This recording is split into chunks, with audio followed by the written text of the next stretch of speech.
अस्सलाम वालेकुम। इस वीडियो में हम बात करेंगे बॉडी मास के बारे में और वो क्या चीज़ है जो बताती है आपका वज़न या वेट। तो आप इसके बारे में सोच सकते हैं एक स्केल के तौर पर या एक पैमाने के तौर पर, जहाँ पर जो चीज़ें ये बताती हैं कि आप हल्के हैं या भारी हैं, वो बुनियादी तौर पर 2 मुख्तलिफ फ़ोर्सेस पर मुनहसर करती हैं, जहाँ पर कोई चीज़ आपको तवानाई डालने को कहती है और कुछ चीज़ें कहती हैं कि तवानाई निकाली जाए। और अगर आपको याद हो तो खाना जो है वो एक तरह से तवानाई का ज़रिया है, तो यहाँ हम लिखेंगे ग़िज़ा यानी डाइट, जिससे आपके खून में आती है तवानाई। लेकिन याद रखें कि जब आप एक दफ़ा खाना खा लेते हैं तो हार्मोन्स होते हैं जो हरकत में आते हैं, चाहे हमें खाने को महफूज करना हो या इनसे जान छुड़ानी हो या इन्हें बाहर निकालना हो। तो ऐसे में एक हार्मोन है इंसुलिन, जो कि खून में ग्लूकोज के पैमाने को देखता है और इसे संभालता है और रेगुलेट करता है। एक और हार्मोन होता है लेप्टिन, जो कि खून में लिपिड्स को देखता है और रेगुलेट करता है। एक और हार्मोन है ग्रेलिन, जो कि ताल्लुक रखता है पेट से कि ये भरा हुआ है या नहीं। तो ये 3 हार्मोन्स हैं जो ये तय करते हैं कि जो खाना हमने खाया है इसे रखना है, इस्तेमाल करना है या जाने देना है।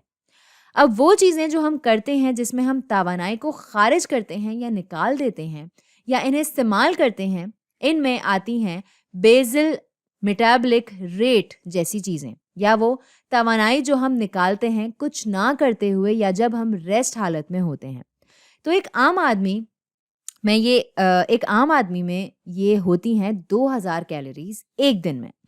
तो अब इस वक्त क्या, जब आप उठते हैं, चलते फिरते हैं और काम करते हैं, तो काम करते हुए ये आता है तकरीबन 500 कैलोरीज। और आखिर में ये चीज़ जिसके बारे में सब ने बहुत ज़्यादा सुना होगा, इसे कहते हैं डाइट इंड्यूस्ड थर्मोजेनेसिस। ये वो तवानाई है जो इस्तेमाल करते हैं या बर्न करते हैं इस खाने को महफूज करने के लिए जो हम खाते हैं। तो ये है तकरीबन 10% है, ये चीज़ जो है ये तकरीबन 10% है उन कैलोरीज का जो हमारी ग़िज़ा में होती हैं। तो इसका मतलब हुआ कि एवरेज अगर हम देखें, अगर हम ज़्यादा खा रहे हैं या ज़्यादा काम भी कर रहे हैं, तो एवरेज पर अगर हम वो इंसान हैं जो ज़्यादा खाता है और सुस्त है, या वो इंसान जो बहुत एक्टिव है लेकिन कम खाता है, तो ये चीज़ इस बात में हमारी मदद करती है कि हमारा बॉडी मास क्या है।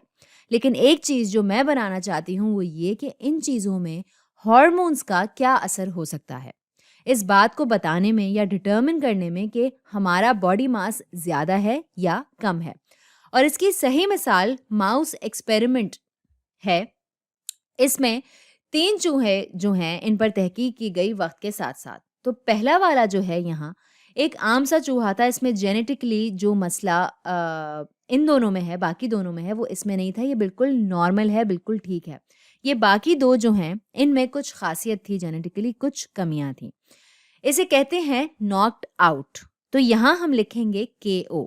एक जीन है जो इनमें मौजूद नहीं थी, जो इस नॉर्मल वाले में थी। तो अब इन्होंने क्या किया, इन्होंने इन दोनों को और इन्हें खाना खिलाना शुरू किया और इन्हें एक ही मिकदार खिलाई और फिर देखा कि क्या होता है। तो वक्त के साथ साथ नॉर्मल वाला जो है ये वैसे का वैसा ही रहा, लेकिन जब इन्होंने इस वाले को देखा जिसमें एक जीन की खामी थी, तो ये वाला जो है बेचारा ये बहुत ज़्यादा मोटा होना शुरू हो गया। तो तहकीक करने वालों ने देखा कि जब ये जीन इसमें मौजूद नहीं है तो इसलिए ये वाला ज़्यादा खाना खाने लगा, क्योंकि इसे ज़्यादा भूख लगती थी।